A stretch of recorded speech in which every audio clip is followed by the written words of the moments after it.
Welcome to One. Hi, I'm Jared Newman, class of 2020, Yale College, in the English major.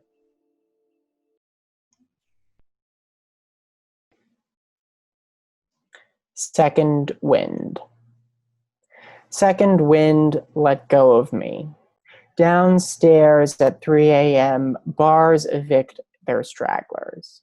Like kids at recess, they crowd together, tear a parking sign from the sidewalk curb. No one heads home. Even when the cops show, nobody bothers to heed them. We're awake and on the precipice of something brilliant. But what? An idea for a multi-billion-dollar business? The title of a heartbreaking poem. If I have a wish, it is to know what's making the sound emanating from behind the ficus in the bathroom. And if the sound is a bat, for the bat to die. An hour passes, then another. I microwave a chocolate bar just to see what will happen. I compare ticket prices across several budget airlines. What is it like, I wonder, in the tundra? When the bars close there, where does anyone go? When the cold of the night becomes lethal, can a sleeping creature even tell?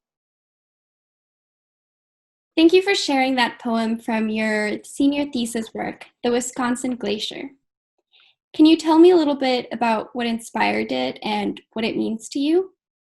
Like many of the poems in that book, it's a poem about boredom and distraction and attention. It's essentially the thoughts of a speaker who is simply unable to go to bed. Takes on a different meaning today when we all seem to be so bored all the time, but boredom can be a very valuable thing when we live in a world of distraction. When did you discover that you wanted to be a poet? Before or after coming to Yale?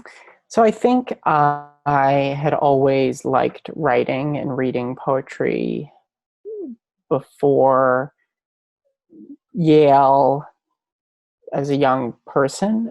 I think what Yale achieved is it gave me a framework for understanding how to write better poems and how to read poems better. It's been said that in moments of crisis, people turn to poetry. How then do you believe that poets should prepare themselves for the work of leading others through crisis, or if that is even their responsibility to do so?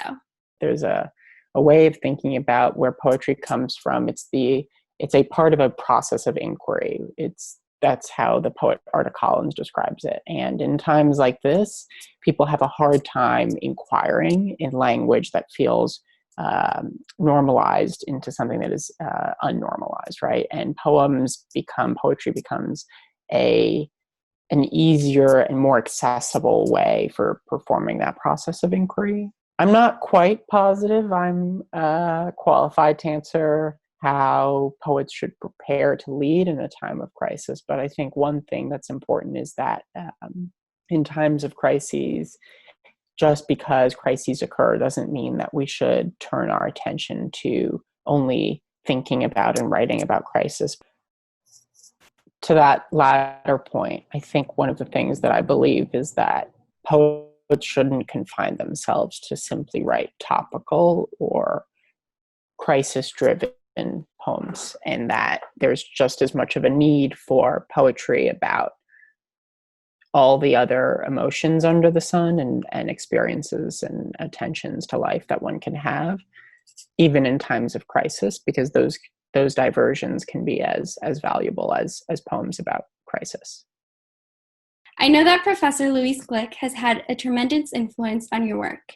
You once quoted her as saying that writing is revenge against circumstance. With that in mind, what circumstances are you avenging through your senior thesis work? I think when Louise says that, what she's talking about is that poetry is just simply one way to express those things that need expression, and the only way that's viable for them to be expressed is through poetry.